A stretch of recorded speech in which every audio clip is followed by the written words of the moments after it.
Welcome to Screw the Commute, the entrepreneurial podcast dedicated to getting you out of the car and into the money with your host, lifelong entrepreneur and multimillionaire, Tom Antion. Hey everybody, it's Tom here with episode 617 of Screw the Commute podcast. Today we're going to talk about checklists.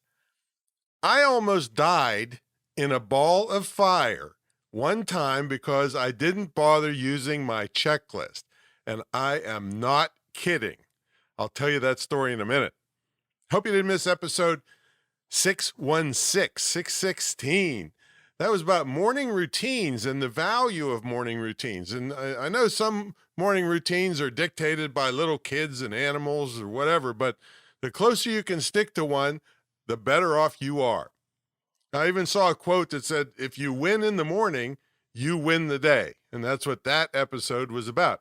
Now, anytime you want to get to a back episode, go to screwthecommute.com and then / and then the episode number. That was 616. This is 617. Also, make sure you pick up a copy of our automation ebook. It's helped, thousands and thousands of people save time, save effort, save money, and make money because they can spend more time with customers and developing products rather than fighting with their computer. So pick that up at screwthecommute.com/automate free, screwthecommute.com/automate free. While you're at it, pick up a copy of our podcast app at screwthecommute.com/app. That's APP.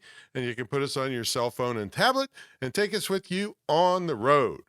All right, let's talk about checklists. Now, I'm not going to make you wait until the end of this podcast to hear about how I almost killed myself when I laugh about it now, but it wasn't funny then, when I was a freelance charter pilot in the late 70s. So I was flying a twin-engine aircraft full of cargo from Corning, New York to Latrobe Airport, which is outside of Pittsburgh. And then I was going to take a short hop to my home base, Rostraver Airport, outside of Pittsburgh. So I landed at Latrobe and I dropped off my cargo.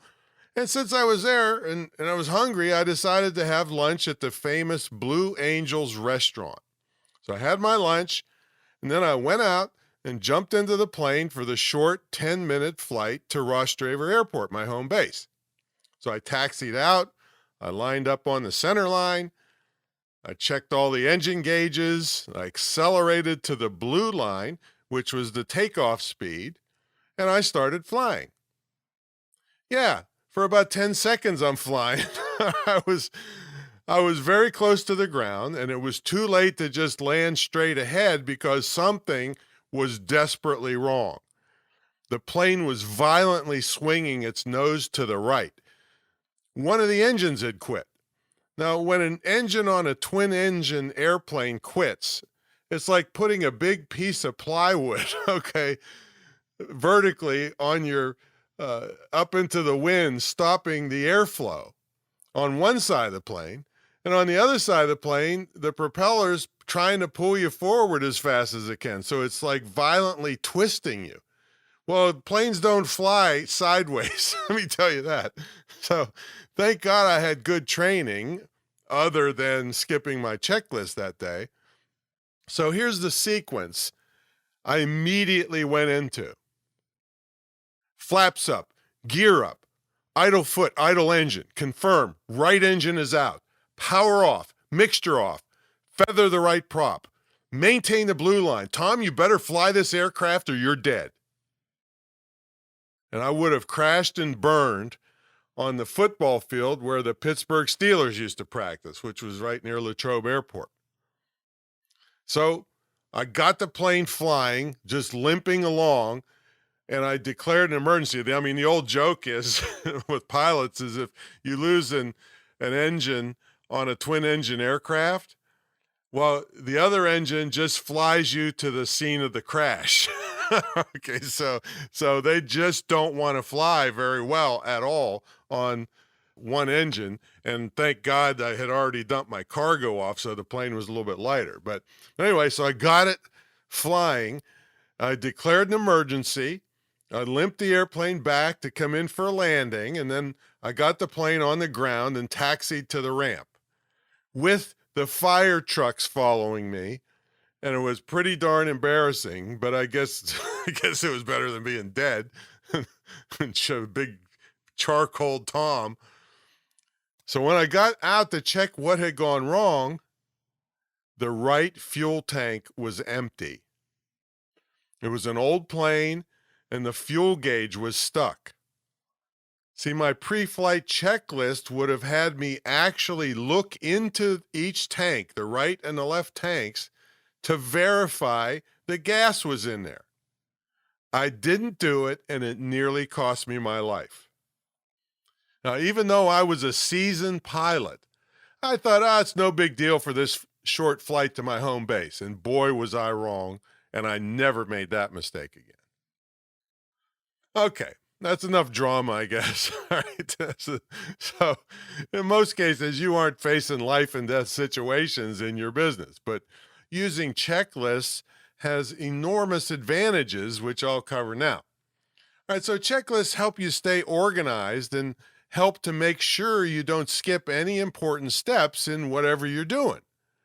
Now, when I first started doing webinars and other live events, there was a lot to learn and to prepare. So in the middle of the live event, I wasn't stuck because I hadn't prepared, I don't know, let's say a visual, or hadn't put the visual in the software in advance, and I'm scrambling, or else I just can't show it because it's a live event. Even such mundane things as turning my cell phone off, having a bottle of water within reach, having the cell phone number of the guest I was interviewing in case of trouble, all those kinds of things were on a checklist. Now, checklists can be motivating for many people. See, checking off things and achieving small tasks is a lot easier than looking at an entire project as a whole and then getting overwhelmed. They save you time. I mean, you might be in the middle of some complex sequence and you forget what the next step is. For instance, in Adobe Premiere, that's a high-end video editing program, I have checklists for the various video editing operations that I might need to do. See, I don't video edit every day. I'm not a professional video editor, and Adobe Premiere is complicated. So I learned, let's say how to put text on a video. Well, a week later, I can't remember how to do it, right? So I pull out my Adobe Premiere checklist, go to the section on adding text, and then I do it with no problem. Had I not had the checklist, I would have had to search out some YouTube videos to remind me how to do it and start and stop those videos for each step and so forth. So my Adobe Premiere checklist saves me a bunch of time. Now, making checklists is a great way to force you to think through all the steps required to do and complete a project.